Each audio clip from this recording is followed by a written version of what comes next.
Diamond Harbour model মানে ফ্যাসিবাদী ও একনায়কতন্ত্র।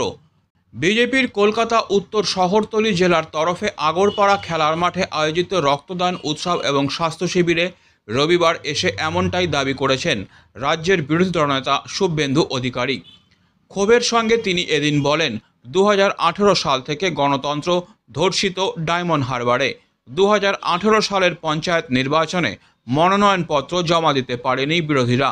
2019 সালের লোকসভা নির্বাচনে 1300 বুথ দখল করে 3 লক্ষ ভোটে জিতেছিল কয়লা ভাইপো।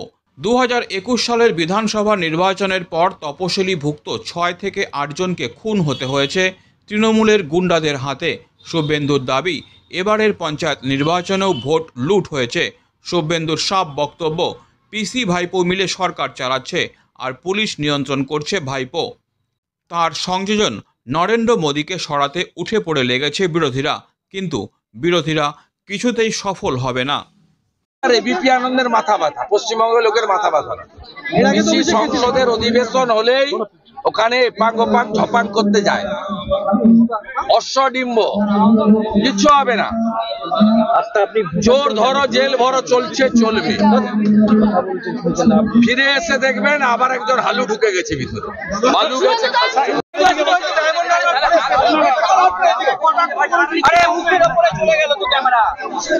আমি অলরেডি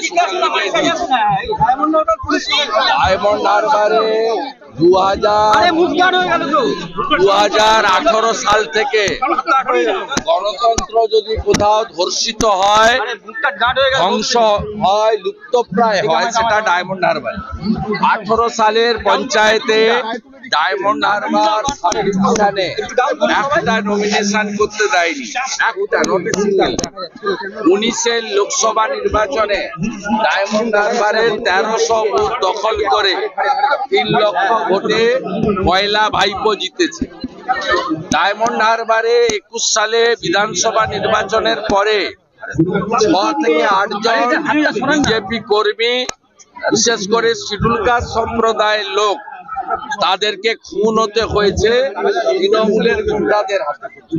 6টা সিবিআই কেস এফআইআর হয়েছে শুধু ডায়মন্ড হারবারে 21 সালের পরে।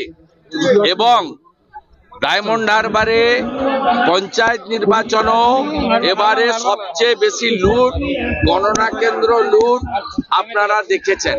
তাই ডায়মন্ড হারবার মডেল মানে নাৎসিজম, ডায়মন্ড হারবার মডেল মানে ফ্যাসিবাদ, ডায়মন্ড হারবার মডেল মানে একনায়কতন্ত্র, ডায়মন্ড হারবার মডেল মানে লুটের ভোট আর খুন, ধর্ষণ, অত্যাচার। কিসের ভিত্তিতে তাহলে এই পুরস্কার? কিসের ভিত্তিতে এই পুরস্কার? বিরোধীদেরকে আটকে রাখার জন্য?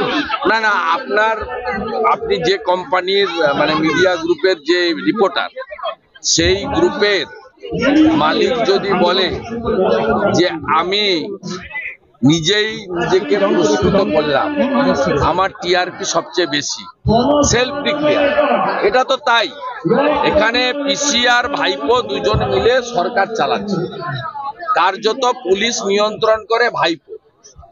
তাই পুলিশ মন্ত্রী তার পরিবারের ভাইপোকে খুশি করার জন্য, কারণ ভাইপো নাকি গত 2 মাস কথা বলছে না পিসির সঙ্গে, কার্শিয়াংয়েও নাকি মুখামুখি হয় না।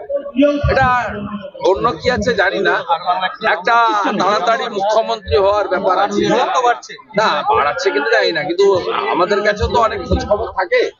একটা চাপ আছে যে ভাইপো বলছে তুমি রিটায়ার করে যাও, আর পিসি বলছে যে না, এখনই রিটায়ার করার জায়গায় আমি নেই। এইরকম একটা ব্যাপার আছে। সেই ব্যাপারটা থাকার জন্য পিসি বা স্বরাষ্ট্রমন্ত্রী ভাইপোকে পুরস্কার করেছে, নিজেদের পুরস্কার নিজেরা নিয়েছে, সেলফ ডিক্লেয়ার। অতএব এটা নিয়ে আলাদা করে কারোর ইন্টারেস্টও নেই। এটা নিয়ে ডায়মন্ড হারবার পুলিশ জেলাকে নিয়ে কেউ হই হই চই চই রই রই করছে।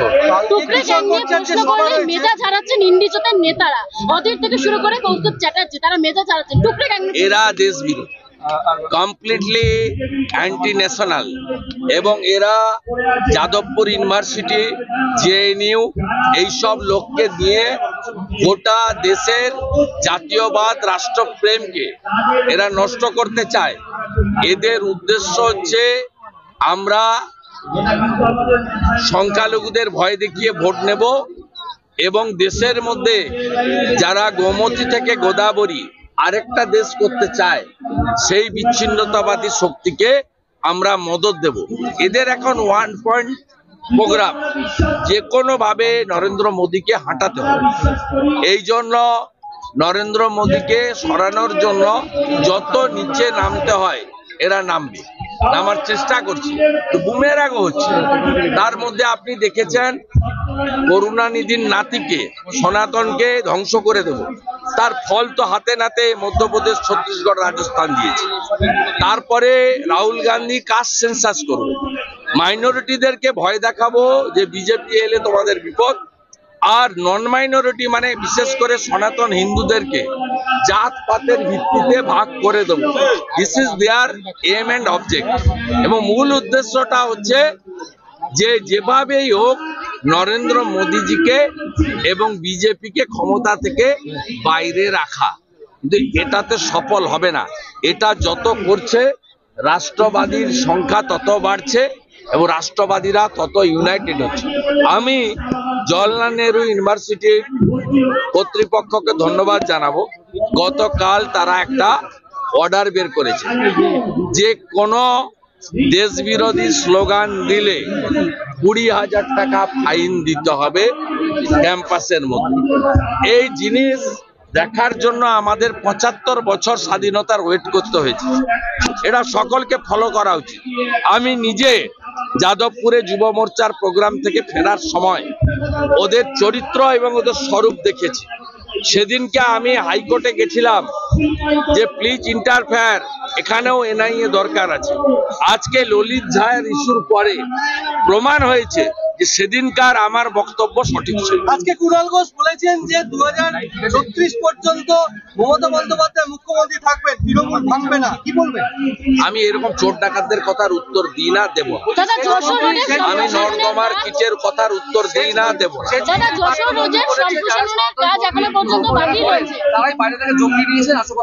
যারা উনি কি ধর্ম পালন করেন? উনি নিশ্চিত নাস্তিক। এই ধরনের সনাতন বিরোধী কথা যত বলবে, 24 তারিখে গীতা পাঠের দিন লক্ষ লক্ষ লোক শঙ্করাচার্যজি আর নরেন্দ্র মোদীজিকে সামনে রেখে প্রমাণ করে দেবে মুনি ঋষির দেশ এই পশ্চিমবঙ্গ, শ্রী চৈতন্য দেবের মাটি, স্বামী বিবেকানন্দের ভূমি, মা শারদামণির মাটি। এই মাটিতে প্রণবানন্দ জন্মেছেন, লোকনাথ বাবা ব্রহ্মচারীর মাটি। এই মাটিতে সঠিক উত্তর সনাতনীরা দেবে 24 তারিখ। যশোর রোডে সম্প্রসারণের কাজ বন্ধ রয়েছে, জমি অধিগ্রহণ নিয়ে এখন ভয়। এখন প্রশ্ন হচ্ছে আন্দোলনের নাম করে এই ললিতদের কি উচ্চতি বা উন্নয়নে বাধা? এটা তো পশ্চিমবঙ্গ হয়, পশ্চিমবঙ্গ হয়। Delhi World Public School Siliguri campus is located at Ambari, which reflects a vibrant modern style with all the latest facilities. We impart innovative world-class education through modern teaching pedagogy and state-of-the-art facilities. We follow CBSE curriculum, offer holistic development to the children in safe, caring environment. DWPS announces admission open for the upcoming session to the nursery to grade 9.